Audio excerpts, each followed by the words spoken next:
since COVID, this has really come into its own, because we're finding with people having, being furloughed and things like that, that, we all know mental health has been really, sort of up in its game, I suppose, for want of a better phrase, just because of social isolation and things like that. If we can have the next slide, please. Okay, so what I'm going to talk to you today is about, supporting your customers. I worked in housing for many, many years. I worked for Community Gateway in Preston, so I know the pitfalls that we all have when we're talking to all our customers, residents, tenants, whatever you call them. Let's face it, because we all call them something different nowadays. But, I really do think that this programme could help and support quite a lot of your customers. Can I have the next slide, please? We'll go to the next one as well. So this programme, it's a free service. It's all about improving physical, mental health and actually improving employment prospects. So the programme is commissioned by the Greater Manchester Combined Authority. So it's paid for by all of your councils and is also backed by the NHS. We are not hoping to, we're not trying to replace the NHS in any shape, meaning or form. The whole idea about this programme is it's an early intervention. It's for us to be able to support people that may be off work, as I said, ill through to due to illness, or people who have become recently unemployed. When we say recently, that's up to 6 months. Can I have the next slide, please? Oh. I'm glad you're doing this and not me. So what we offer everybody is, so we have a 6 months programme which we support your customers. This is one-to-one support with one of our vocational coaches. We support with tailored health and work interventions. So that can be everything from sort of CV preparation right through to if any of your customers needed counselling, to see a physiotherapist, anything like that. You can see there we've got quite a list, and that's not the entire list. That's just some of the few things we can put on. With our CBT and our physiotherapy, the whole idea with this programme is to get you in front of, or to get your customer in front of a counsellor or physiotherapist within 5 to 10 working days. So that really is getting in there as the early intervention before so that the NHS could even pick in. One of the things we actually say to all our customers that may need any kind of counselling is, if you get offered an appointment by your GP or, physiotherapy, anything like that, you keep that appointment. Ours is really very much about that early stages, trying to support, trying to help people. We also do employer support. So that's all about sort of reasonable adjustments, workplace wellbeing advice and training. We allow, we work with the employer to actually support that member of staff that may have been off for whatever reasons. We develop with the customer a return to work plan. Now that plan, it's a live plan, and that's something that they go through on a regular basis with their vocational coach, and they meet on a monthly basis. And most of the time our intervention is nearly all monthly because of the other services we put in place. If we were meeting with the customers every week and they're also doing physiotherapy, counselling, it would just be overkill. So we make sure that, we have the support in place as little or as much as anybody needs, but also making sure that it's not just going to be too much for somebody, because we know that giving some people too much support can be worse than giving them none at all, really. Have the next slide, please. We also do in-work support. Now, I understand this really is unique to this programme.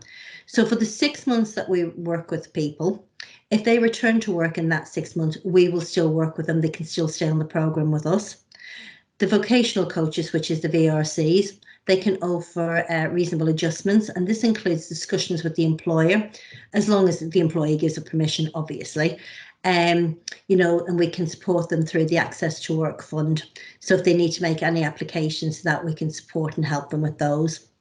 And we offer a range of information to employers about illnesses and disabilities, just to make sure that they're in the best place to be able to support that member of staff as well, and that they are fully informed. Can I have the next slide, please? So this is our criteria. It needs to be somebody who is recently unemployed. They just have to have worked in the last 6 months and receipt of benefits. Now, when we say in the last 6 months, that can be a day, an hour, anything like that. It's just as long as they have been in paid employment in the last 6 months. When it comes down to things like furlough, they are still classed as being paid.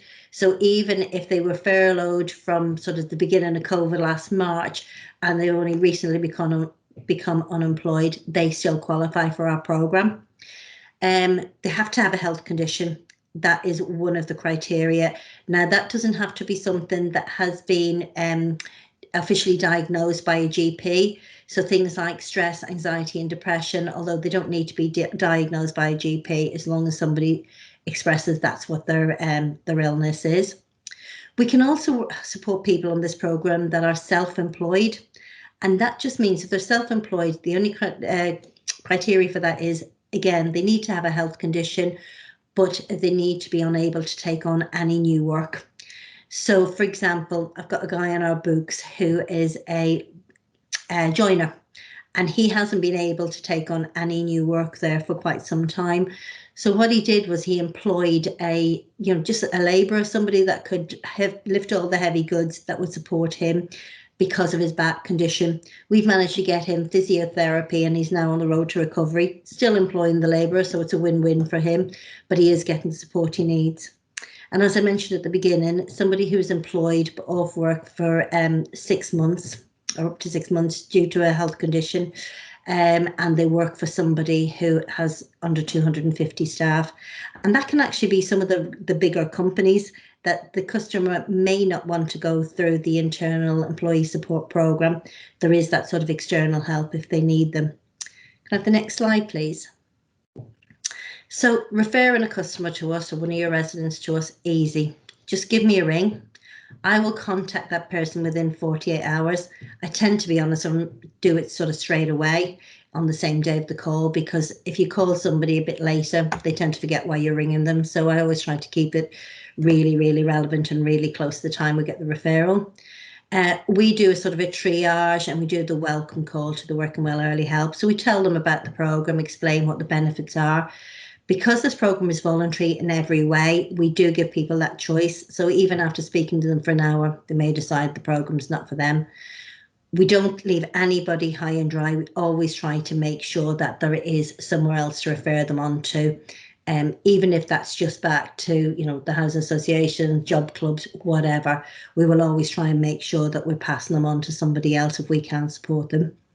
Within 3 working days, they're assigned a vocational coach, vocational rehabilitation caseworker, which is what we call our VRCs. And these carry out a BPSA via telephone. And that's just an in-depth assessment that makes sure that we know exactly what's going on with that person and that we can give them the best possible help. And that's where the tailored help plan comes in. So we give that, we work with them for the 6 months. We progress every step of the way. That plan changes as everything progresses. As I mentioned earlier, if they need sort of support with CV writing, we do that. We do some employability workshops with people. So there is quite a lot of support that goes on there, as well as the support from the vocational coaches and any other services that we need or they need support to. While it's only we work with them for 6 months, if need be, we can extend that and do for an extra 6 months. So within that time, if somebody goes back into work, but they do need that additional support, as I said, in the workplace, we can work with them for a further 6 months. Can I have the next slide, please? So really, to refer anybody to us, as I said, just give me a ring. My details will all be available later, I think, as the slides will. If you're unable to get in touch with me on the phone, you can actually just email me. I will ring you back. We can discuss eligibility that way. You can talk me through whoever you're thinking about might need our support. And just for data protection, we do not pass on any of the information that we do receive from anybody. But the only information I need from you or from anybody that would be referring would be name, contact number, if they've worked in the last 6 months, and if they've got a medical condition, whether it's mental or physical health, just so we know sort of the avenue we're going down. Can I have the next slide, please? So these are quotes from some people that we've worked with recently, and it's just, you know, people are recognising the fact that the service really does help and support them. I think always it's better when you've testimonials from real people rather than listening to any of us talk about the programme, because the proof is always in the fact that somebody has actually managed to succeed and return to work and actually feel that they've been supported through the programme. Can I have the next slide, please?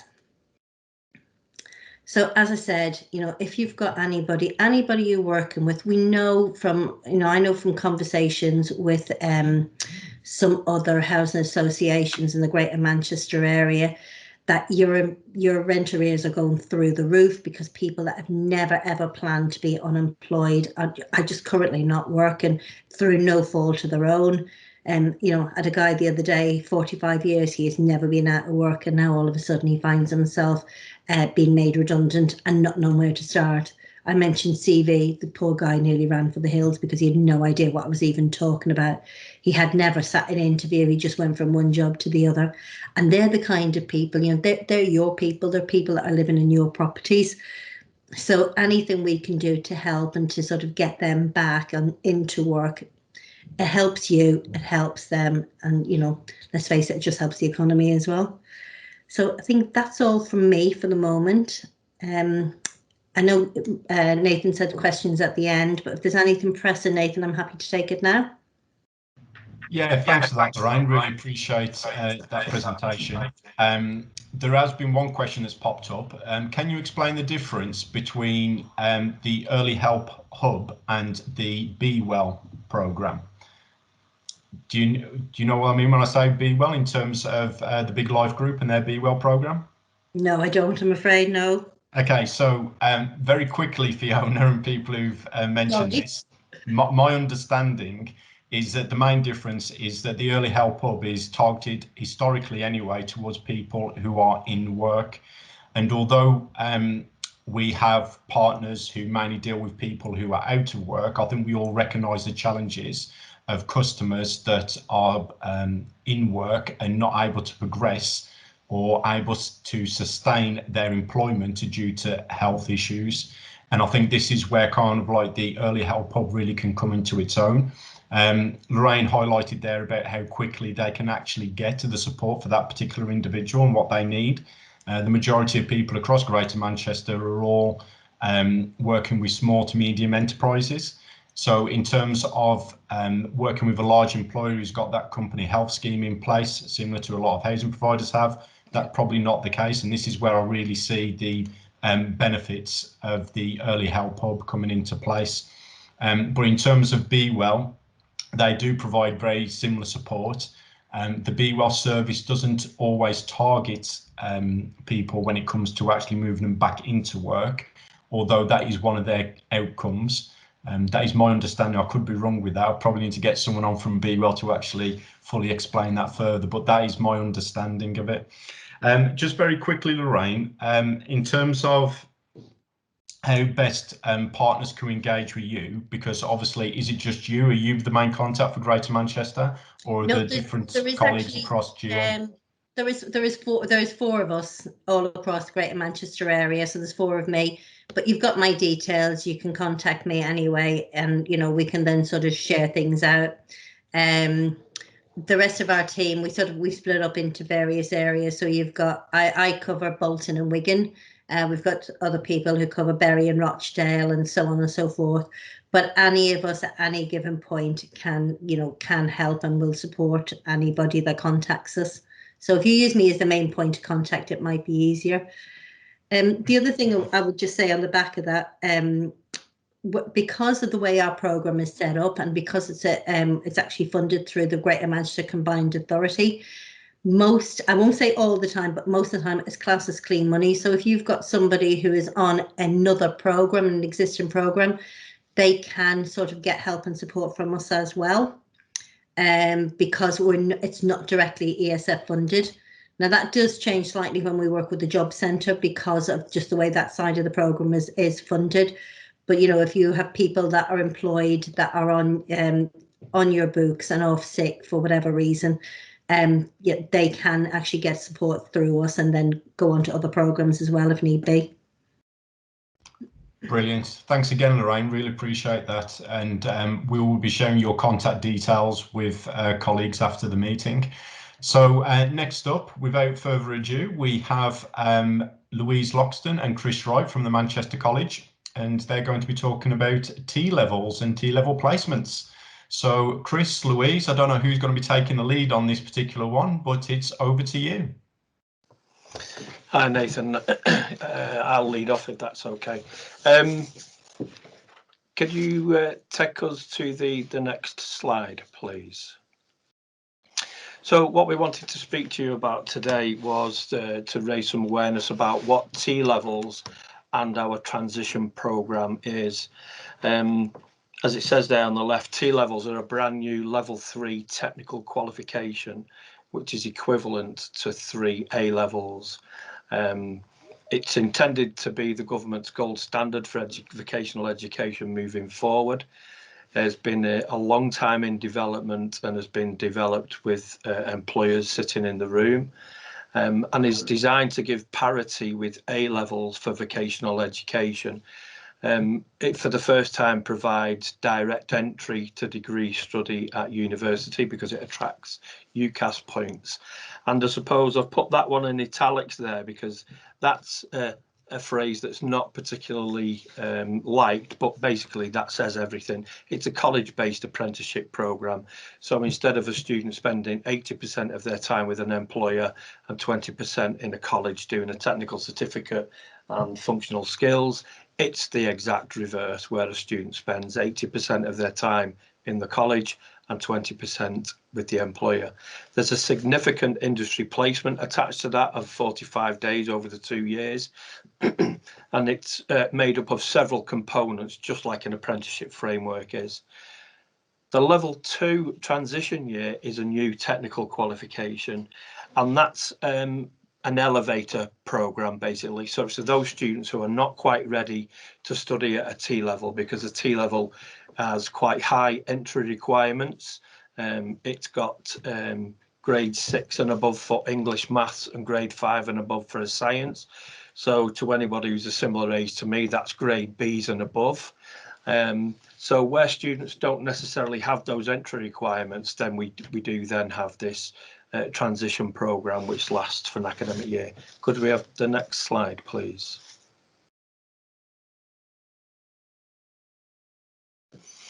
So this is what a T-level and a transition year programme look like. You can see the components around the outside. So the main one on the T-level on the left is the core, and then the occupational specialism, which are equal in size. If you look to the right, you can see that the transition programme just has a single section called technical qualification. The T-level splits those two out, delivers them separately, and importantly assesses and examines them separately. They both then have an industry placement. They both then contain English and maths, and they also contain digital skills development with students. And the thing in the centre is about enrichment enterprise and license to practice. We give the students their CSCS cards before they ever leave the building. Can I have the next slide, please? So this is our curriculum offer for T-levels and transition from September. We're offering 3 routes at T-level. The first one is building services engineering, and the pathway that we're using there is electrical installation. The second one is design, surveying and planning, and that's a replacement for our current ACE scholarship programme. And the third one is on-site construction, and the route that we're offering there is carpentry and joinery. You can see there that a level 2 transition programme is a 1-year programme and has 15 days of work placement. And the level 3 transition programme is a 2-year course with 45 days of work placement over those 2 years. If you could move to the next slide, please.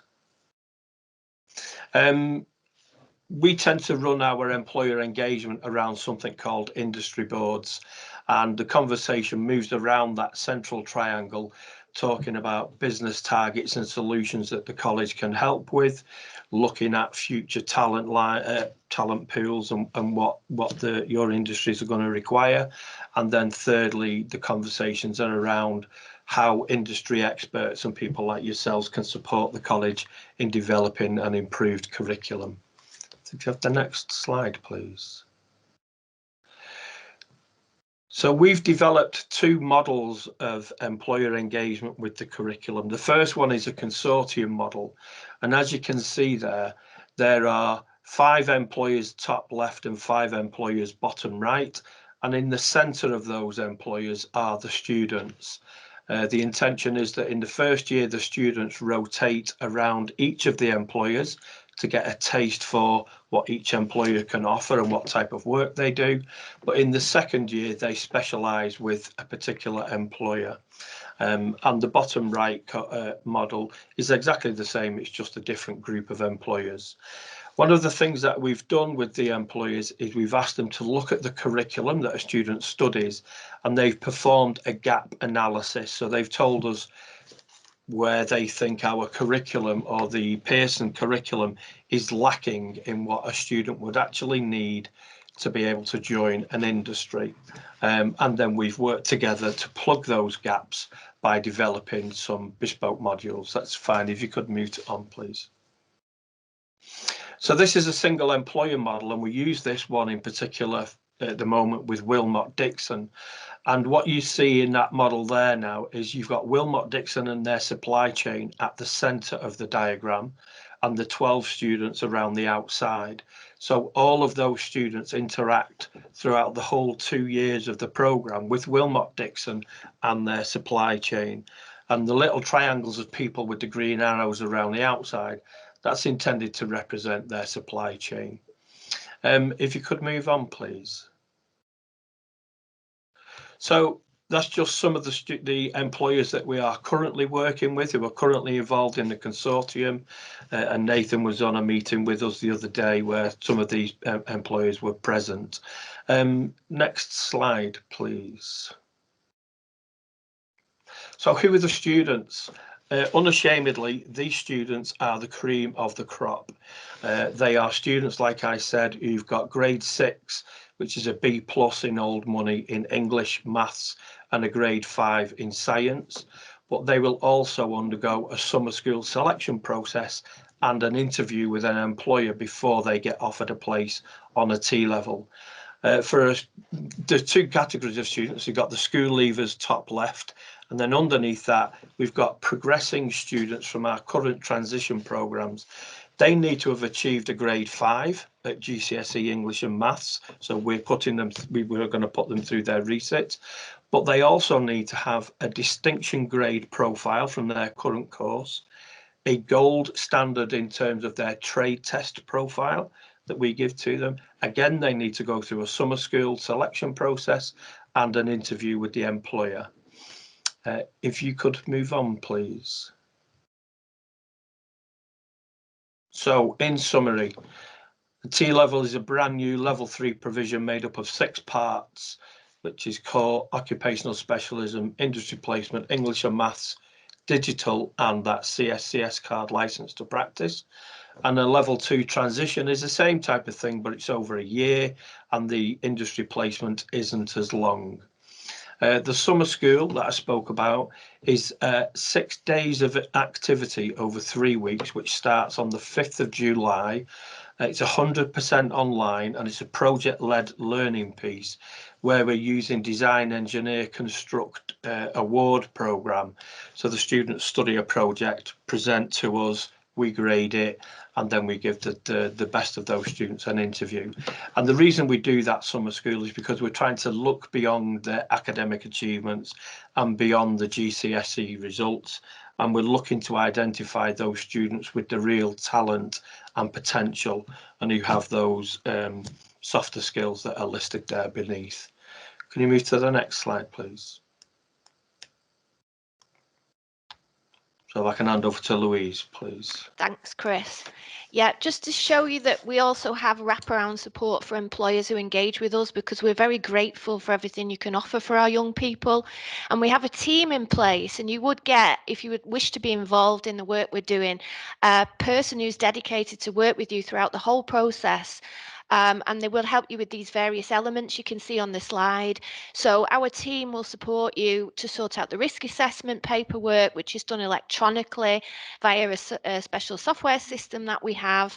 We'd work with you to set up the placement. So if you had a specific induction requirement, we would look at facilitating that, making sure the student is prepped in whichever way you need and that they're ready for that first day with you.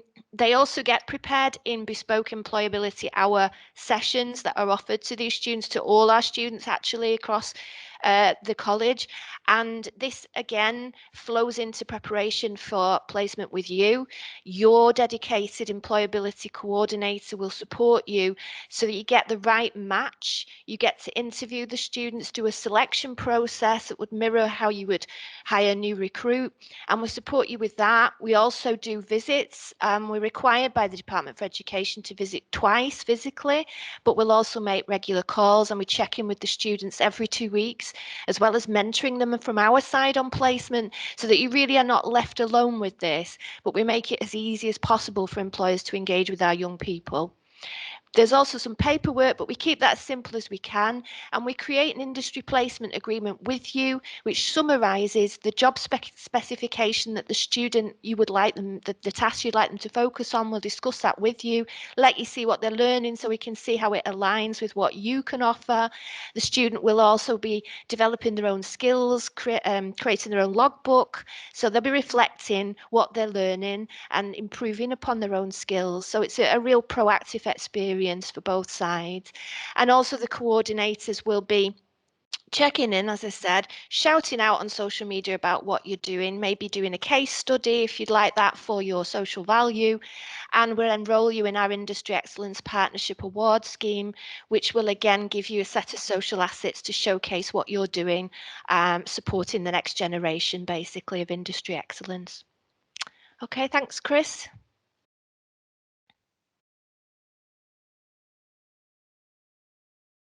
Could we have the next slide, please? Yep, I think that we're there, aren't we now? Okay, so they ask, I dearly love all of the people that Athena brings together to come together as a consortium, just like in one of the models that I showed you a little earlier, to support us with the co-design of the curriculum, co-delivery, co-assessment, support for the provision of placements, and then support to be able to work with students to make sure that they achieve the very best that they can. That's the one. So things like, you know, curriculum gap analysis, support to help us develop some of the bespoke modules, to come to college and introduce some of the units, you know, and give them some currency and relevancy. Like I said, to support maybe with live briefs or project launches, and to be involved in competitions and assessment of learners. So when a student does a presentation, somebody from the industry to actually give it some kind of relevance. They will listen to what an employer says far more than what their teacher says.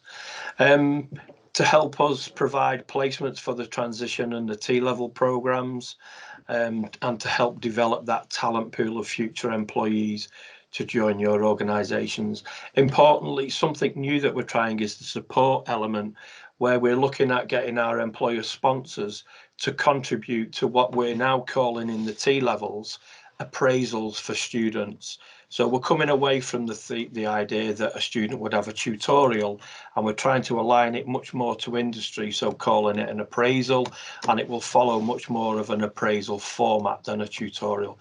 But we would dearly love employer sponsors to be involved in contributing to that, telling us how they're working on their placement, but also to act as a critical friend to the students and to support them to be the best that they can. Could we move to the next slide, please? So just some of the other things that we're involved in. Clearly, we've been talking to Nathan about the Skills for Growth Fund, the Zero Carbon and Retrofit, about upskilling currently qualified plumbers, joiners, electricians, etc., but also about how we could support people in the unemployment market to get into this retrofit area. At Wythenshawe, we're looking at developing a zero carbon unit. We already have what we call the bungalow at Wythenshawe, which has got £120,000 worth of green technology equipment in there, and we're looking to expand that into the retrofit arena. Again, we're talking to Nathan about women into construction, a very short, sharp programme to support those most affected demographic by COVID, which is single females with young children, around a mini scholarship programme to give them a bit of an eye-opener about what the construction industry could offer. And we're also trying to get off the ground a girls-only T-level. We did some TMC live events to school advisors and students, and all of the feedback suggests that there's a market there for a girl-only option. If you move to the next slide, please. Any questions? I know that is a real whistle stop. They are some of the numbers there that we've got in terms of the placements that we need to fulfill, but you would not be on your own. We've already got 13 employers on board, and some of the other people that we're talking to there, yourselves, Morgan Sindall, Balfour Beatty, so on and so forth. I think that is the last slide. Yeah, thanks, Chris. Thanks, Louise. Really appreciate that. Has anybody got any questions that they would like to ask Chris or Louise? Well, I've got a couple. One of them is around the meeting that I attended with some of the other tier 1 contractors. Chris, you spoke about the drone license. Yep. And kind of what you're doing there as part of that. Can you just quickly touch on kind of like the development that you're doing at your main campus and the fact that the college are looking to equip students with the skills needed in construction, new technologies as well? Yeah, so I've just signed it off this morning, actually. It's a £27,500 contract with a company called Pigs Can Fly, and it's called that because it's operated by 2 serving police officers. So we are, over the next term, we're going to be teaching 34 students how to fly a drone with what's called a line of sight license, or GVC license. So the students are going to spend every Friday over the next 10 weeks understanding what a drone can do, understanding how it can map the surface of a building site using digital technologies. They then take that information and upload it to the cloud, and then they build a virtual 3D model in a computer of that building site. They can then use that to interrogate what depth are the footings, how much concrete do they need to provide, what's the surface area of a building, how much heat is it going to generate or lose, so on and so forth. So by the end of the next 10 weeks, those students, those 34 scholarship students that we have, as well as getting their level 3 qualification, as well as rubbing shoulders with all of those industry partners that we showed you earlier on a regular weekly basis, they'll also leave with a drone pilot's license, therefore making themselves so much more employable to the industry. Thanks, Chris. A question that's come through from Amanda is that how long do you think it will be before you're able to offer the zero carbon training that you spoke about? Like I said, me and Nathan have had an initial conversation. I think we've got something booked in for the week after this. I'm meeting with my principal around my business plans for the zero carbon unit, and we are actively pursuing putting a bid in for the Skills for Growth Fund, which will target, like I said, both areas. So it'll target the upskilling of existing tradespeople, but it will also target unemployed people about getting into that retrofit market. So training for people to be the advisors and guiders, to knock on the door and tell someone, were you aware that you could save X amount of money on your bills if you did X, Y, and Z? Then there's another role where somebody actually goes and measures the energy efficiency of the property and then advises about which specific pieces of technology you might fit. Then it's the part of the tradespeople to go in and actually fit those pieces of equipment. But there's opportunity there for us to start delivering those programs. I think it's pretty quick order, really. I think GMCA are very keen that they get this project off the ground. I think there's 3.5 million between digital and retrofit for Greater Manchester. And I think our bids are going to have to be in round about the beginning of July, end of June. Thanks, Chris. Really appreciate that. Just to give everyone the heads up in terms of the conversation I've had with Chris, it is something I'm exploring around the UK Shared Prosperity Fund, not the Shared Prosperity Fund, sorry, the Community Renewal Fund. Get my acronyms and the funds right, about the single parent conversation that Chris spoke about there, in terms of opening up the opportunities for single parents to look at roles within construction. I think it's something that, having had conversations with Chris and other people from the Manchester College involved in the T levels, is that the range of flexible roles that are available within construction that usually get overlooked, because construction is always seen as kind of like be on site for 8 o'clock, work till 4 o'clock, and that's it, that's all you can do. There are far more roles involved in that could open up opportunities for single parents to work around their childcare commitments. So we'll be speaking to colleagues a bit further about that moving forwards. Something else I was going to say, last thing I'll say about kind of like the T levels is that I do see it as a way that housing providers can help inspire young people, and especially through the drone technology there and the other new technologies that are coming on board that the college are able to offer training within. It does provide that link into inspiring somebody about how they can actually take a leading role in that. And I think as housing providers, collectively or individually, we can actually help steer people and open up those opportunities, while at the same time removing some barriers that they may face. So really appreciate your presentation there, Chris and Louise. Thank you very much for your time. I will be sharing your contact details with colleagues after this, so people can reach out and get in contact. But if people do want to speak more specifically about some of the single parent ideas or the T levels, please reach out to Chris and or Louise, or even myself, and I'll happily provide that context. So moving on, we're doing okay for time, which I'm very thankful of. Not usually one for keeping on time. And the final presentation is coming from Russ from Ingeus, and he's going to be speaking about the Working Well and the Work and Health programme that they run in Greater Manchester. So Russ, over to you.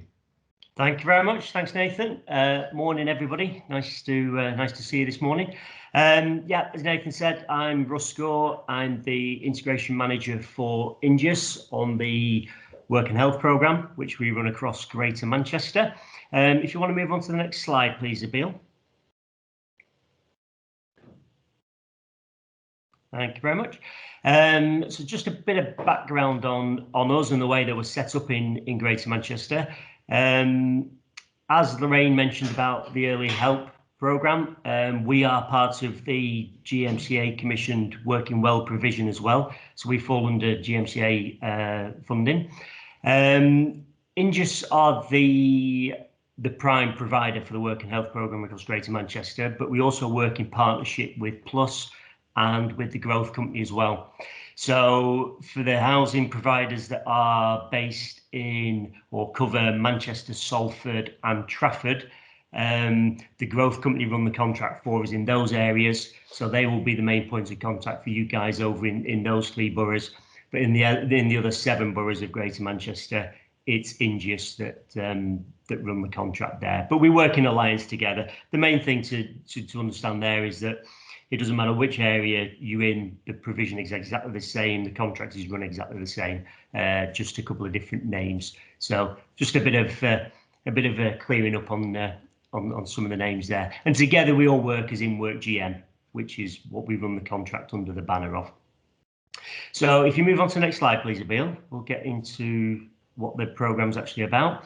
So ultimately, it's an employability contract. Our main aim is to get people back into employment. The vast majority of the people that we deal with have some form of a health condition or a disability, but that is incredibly broad. That is anybody, the definition of a health condition starts with hay fever and eczema, and obviously works through to individuals who have more complex or multiple needs. And the other main aim, or the other main criteria really for joining the programme is that it is an individual who is realistically committing to the goal of finding work within the next year. That's absolutely crucial, that they are realistically looking at getting back into work within a year. Ultimately, we have 15 months to work with people on this contract, so we've got time to work with people. We expect people to come to us. In some cases, people will have barriers, and it won't just be health. It may be other issues as well, which we'll cover off later on. But the idea is we are working with individuals that may take a little bit longer to get back into work. But that varies. Sometimes it's people who are looking to get back into work by the end of this week, or it's some people who are looking at the 12 months and everything in between. So like I say, they're the main two criteria. There are also a couple of early entry groups that are put there in point 3, such as ex-offenders, carers, ex-carers, ex-forces, and things like that. They're all immediately eligible to join the programme as well. All referrals come to us via the job centre, because it's an electronic process where the job centre have to press the button. However, if you identify a customer or a resident that wants to join the programme and you think is suitable for the programme, if you contact us, we can facilitate that referral through the job centre. It's not a problem. It's just that the way the contract's set up, because DWP are one of our partners, they press the button on the referral coming through, but we can make that work. That's no issue. Okay, Abil, next slide, please. So into the bones of the actual programme then, what it's about. So when somebody comes through to us, the first thing they do is get their dedicated key worker, and that person will always be their main point of support. They will come into contact with loads of other people during the time with us, but their mainstay will always be their dedicated key worker. They will have a minimum contact with that key worker of every 2 weeks, and that's an absolute minimum. At the moment, obviously, like many people, we are working remotely. So it's a remote service, it's telephone, it's online. We are in the process of returning to offices, hopefully. And now that I've just wish I hadn't said that out loud, because we've been there before and it's all backfired again. But hopefully, touch wood, it's feeling a bit more promising than before. So we are in the process of opening up our offices again. So hopefully we will be back to a face-to-face provision, which is crucial. I think for the types of individuals that we're working with on the programme, that face-to-face contact is important. That is not to say that we've not had great success during lockdown, because we've had some of our most successful months. So I think, like most people, once we get back into the face-to-face environment again, we'll be taking a lot of what we've learned from lockdown, and we'll be doing a bit of a blended approach, I think, really. So the key worker, the role of the key worker, like I say, it's that day-to-day contact, that weekly contact, and it's motivation, it's keeping the person going, it's reviewing the action plan that we've put together for the person. The package that we offer is completely bespoke. It has to be. We're dealing with anybody and everybody. We're dealing with people that have been unemployed for a week, and we're dealing with people that have been unemployed for 20 years. We're dealing with people that are 18. We're dealing with people that are 55, and anything and everything in between. So it has to be a very personalised support package. It is not off the shelf. It is what that person wants, and we put actions in accordingly. So a lot of the things a key worker will do will be around very much the work-focused activities, like it says there, building CVs, interview skills, labour market information, what jobs are available. We get a lot of people referred to us that possibly can't do the type of work that they've done before. So they're looking at what transferable skills they have. And, it's the key worker role there is to identify those and suggest alternatives. We have our employer account management team who work across the whole borough and beyond. And they are constantly working with local organisations to bring in opportunities vacancies that our customers can apply for. So we're building relationships there where, you know, we're basically saying to these employers, we've got a pool of people here that may not look great on paper because of previous experiences, or they may not be able to get through your current application process, but we know that, you know, there's a great pool of people here that you're possibly not tapping into. So where we can, we look at things like guaranteed interview schemes, we look at guaranteed inductions, we look at any process we can where it gives our pool of customers a slightly better chance to get back into work that they might not get if they go through normal recruitment processes. So a very successful employer account management team. They're responsible for about 40 to 50% of the people that we move into work go into employer account managed vacancies. So some really good opportunities there. The health offer, we have our own in-house health offer because, as I said at the beginning, the vast majority of people coming to us do have some form of health condition or disability.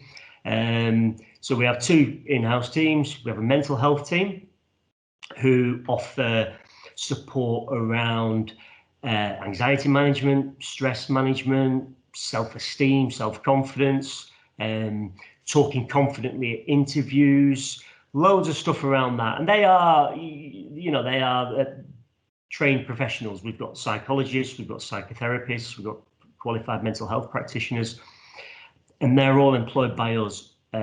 So they are offering that level of support to get people back into work. It isn't clinical support. It is all aimed at moving somebody back into employment. And then on the physical health team, they do loads of stuff around pain management, nutrition, diet, exercise, anything at all like that. Obviously, there's a very proven link between mental health and physical health. So if we can get one right, it complements the other. And that is looking at, you know, we do deal with people that have been out of work for a while. When you're out of work for a while, things like diet can potentially go out the window, sleep routine can go out the window, relaxation, things like that. So they do loads of workshops and sessions around, you know, eating healthily on a budget, opportunities to diet, opportunities to exercise, because it all increases the opportunity, it all increases the chances of somebody moving back into work. And they are done, again, at the moment, they're done remotely, but when we're back into offices and sites, they're done in whatever way that individual needs. Like I say, it has to be a bespoke package. So they do workshops. The health team can do workshops. They do online support, or they do one-to-one support, because again, it's what that individual needs. For some people, particularly with mental health, being in a group environment is potentially their worst nightmare. For some people, they want to be in a group because they want to talk and share and listen and understand that they're not on their own, and listen and learn from peers. For some people, they want to be completely left alone and go online at 4 o'clock in the morning and complete assessments and do tutorials and things like that then. So the offer that we have covers every eventuality, like I say, depending on that person. So again, really good in-house offer there. And again, the physical health team, they are physiotherapists, they are dietitians, they are nutritionists, they are qualified yoga instructors. That's a new one that we've started doing during lockdown as well. We've all started doing it as well as a team, because we talk about customers, sort of those things going out the window when customers are unemployed. We've all been in, you know, I've been working here now for over 12 months, and those are sort of things that affect us as well. So we've all been doing those as well. So we do yoga with Tony, we do back care with Twalia, and they're really good sessions, and they go down really well with staff and customers alike. And like I said, we get people that come to us, they have barriers. They have barriers to go back into work, and they may be health, they may be financial, they may be housing, they may be childcare, they may be benefits, they could be anything. So where we don't have the offer internally to help people, we look for partners externally. So if we're not the experts in something, we look for the local expert who is. And that's where partnerships and integration come in. That's my team, that's my role. I'm the integration manager. There's 10 integration coordinators, 1 in each borough across Greater Manchester. A lot of you I know will already know your local integration coordinator, and you will have met them. But their role is, there's 3 strands to it really. 1 is working with the job centre to make sure we're getting the right referrals through. 1 is working very closely with local authority to make sure that our aims align with that local skills and employability team. And the other is making sure that if we don't have the support internally to help our customers, we go out and find it. And that's why a lot of them already work with housing providers like yourselves. And then finally, everything that we do is aimed at sustainable employment. Sustainable employment is essentially our only measure of success. That's why we have 15 months to work with people, because it's about making sure that they are going into the right job. It's not about banging people into the first job that we come across the first week they're with us. It's about taking time if they need it. Some people want that first job. Some people are desperate to get back into work and are ready for it. That's absolutely fine. We support everybody. But it's about putting people into sustainable employment. So there's 12 months worth of support still available to somebody once they move into work as well. Everything that we've talked about on the rest of this slide, the health team, the employer account management team, the key worker team, all that support is still available to somebody. So it's quite good there that sometimes you'll get people who can find a job but struggle to stay in it. Maybe again, mental health plays a part in that. Again, we can support people like that because that's where the in-work support really kicks in, and we can provide that mental health support or the physical health support or whatever support it is that they need while they're in work. So like I say, everything is geared up to helping people move back into employment. If you want to move on to the next slide, please, Emil. So like I say, my team is the integration team. There's 1 of us in each borough. And that is all about local partnerships, and I see that that's where this sort of really fits in with you guys as housing providers. It's what Nathan and I first talked about when we spoke last month.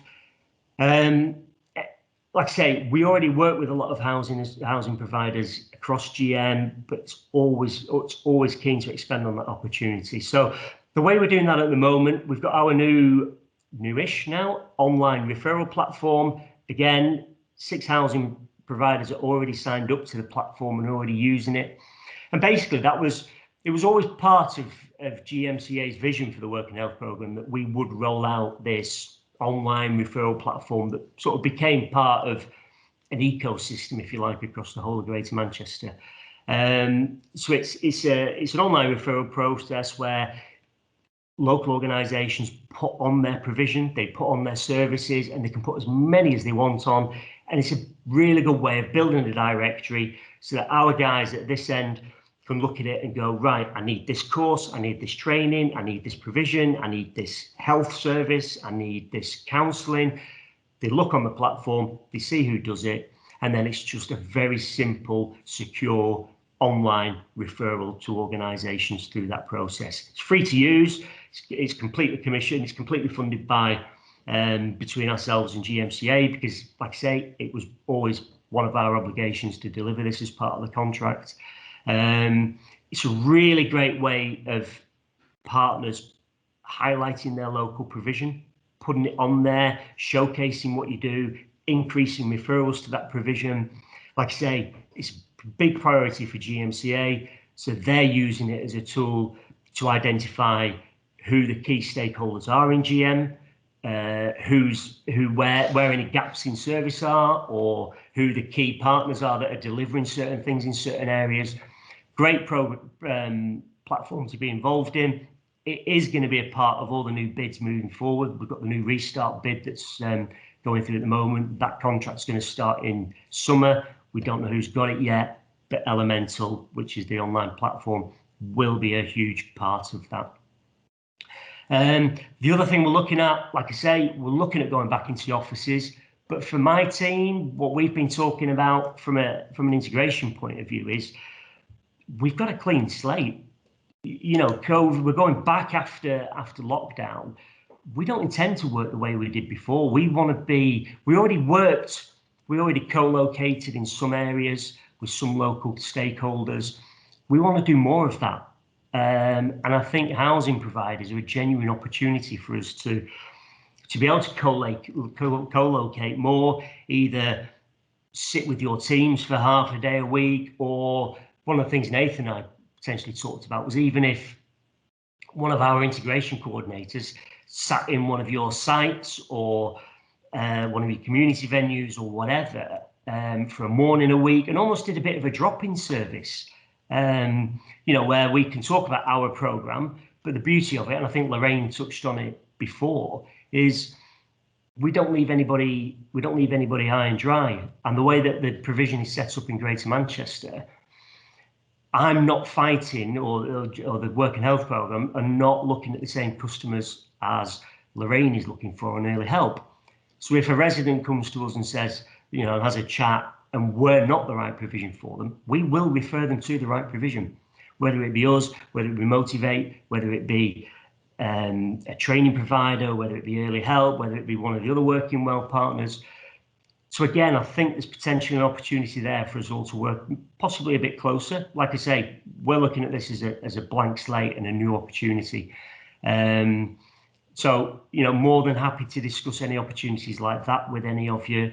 If you already know your local integration coordinator, get in touch with them. It's something we've talked about. It's something everybody's happy to do. If not, contact me. I can put you in touch with your local integration coordinator and we can sort things out there. And again, a good example of that in Bolton, we're already sharing, the integration coordinator there shares all the training courses that we get access to, so all your residents can get access to those training courses as well. Some people support on local job clubs, just to add a different bit of experience and expertise. So, you know, ultimately, a lot of our customers are your customers. Your customers need to get back into work. We can support those customers to move back into work through the Work and Health programme, and we're happy to look at that in any way. And I think that's it. Just move on to the next slide, please, Abil. I'm just conscious of time, but I think we're done. There you go. Perfect. 1 minute over. I do apologise, Nathan. It's not a problem, Russell. I really appreciate you going through all that in quite a lot of detail. Just a very quick one from me is around Elemental. Have you got any information that you could potentially share with myself or with everyone on the call, how we can kind of like partners can get involved with registering on Elemental, learning a bit more about it and how it works? Because I must admit, until I spoke with you, Russ, I didn't know anything about Elemental. Yeah, no, it is new. It is new, to be fair, Nathan. It's we've been working on it. I think we get guilty of, because we've been working on it in the background for a while. But really, it's only something we've really started pushing out since January this year. So it's relatively new. Nobody's left behind on that. So it's never too late. But yeah, I'll get some information shared out to you, Nathan, and then that can be circulated. And again, any questions at all on that, if you already know your local integration coordinator, which I know some of you do, get in touch with them. If not, fire it my way and we'll pick it up, no problem at all. Brilliant. Has anybody else got any other questions for Russ or anyone else? No? Well, that's a good thing. A very comprehensive presentation there, Russ. So I appreciate that. And our thanks again for everyone attending today. I think what I'll leave people with is just that, having had conversations with Lorraine, with Chris and Louise and with Russ, I would really encourage people to reach out and make those individual contacts. I think there are definite partnership opportunities there for partners to work more closely and to provide customers with a broader range of offers. I think we all acknowledge that we're very much person-centered in our approach and how we deal with customers. And I think if we can get more information about what else is out there, it just helps the customer, doesn't it? Would be the easiest way to summarize that up, I think. So I really appreciate everyone coming along today. I would encourage people to sign up to the Athena newsletter. I better say that before I finish off. You can just do that on the Athena website and it'll just keep you updated with all the activities that myself and Bill and all colleagues are getting involved with. But if we will share all the presentations with people and all the contact details. And if you do want to get in contact with each individual presenter today, please do so. And if you'd like to speak to me about anything as well, please reach out to myself and we'll organise a time to have a wider conversation about some of the topics that have come up today. But I hope that moving forwards we'll be able to hold a few more of these events. My plan is to do one a quarter, and just to open up the possibilities of how housing providers can meet with external partners to understand what's going on in Greater Manchester more broadly, and to make some really good referrals to partners provision that help us work with some of our target groups and meet some of the GMHP commitments as well within that. So thanks again to everyone, really appreciate it. I've run over a little bit, but people will forgive me for that. I'm hoping so anyway. And I look forward to speaking with you all soon and seeing you all soon in person. Face to face would be great, won't it? But thanks again, guys, and we'll get the information shared with you.